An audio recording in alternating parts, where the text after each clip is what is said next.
दिन सोमवार के लगते गोरी मोरे गाँव के बाजार। घूमत फिरत हाया जाबे रानी ले सोला सिंगार।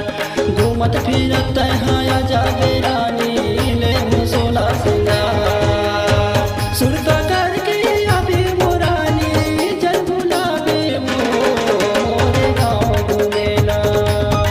मैं हया जाऊंगा राजा तोरे गाँव घूमेला। मैं हया जाऊंगा राजा तोरे गाँव घूमेला।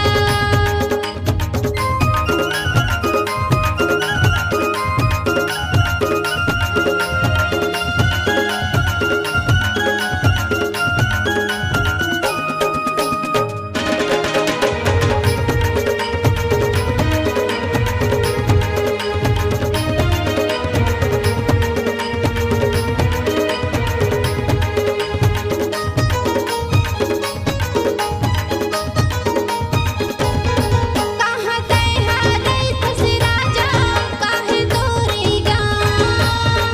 ना बता तै मोला बता दे काहे तोरे नाम।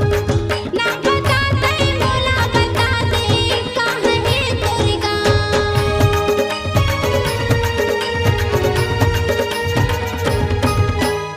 कहाँ तैहा रैथस राजा काहे तोरे गाँव।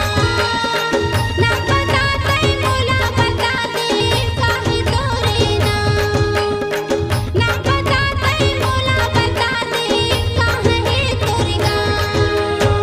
पूछत पूछत आऊंगा राजा नहीं बुलाना तोरे गाँव घूमेला। तैहाया जाबे वो रानी मोरे गाँव घूमेला। तैहाया जाबे वो रानी मोरे गाँव घूमेला।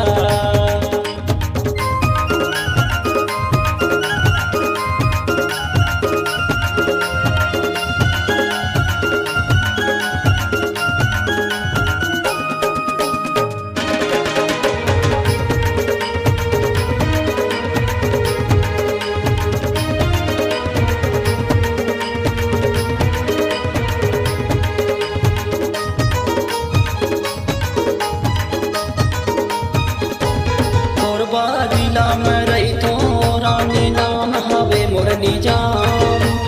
पूछत पूछत हाया जाबे रानी राम मिलेंगा मोर गाँव। पूछत पूछत हाया जाबे रानी राम मिलेंगा मोर गाँव।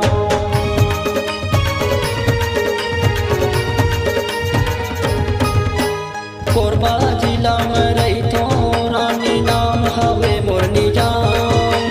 पूछत पूछत हाया जाबे रानी राम मिलेंगा मोर गाँव।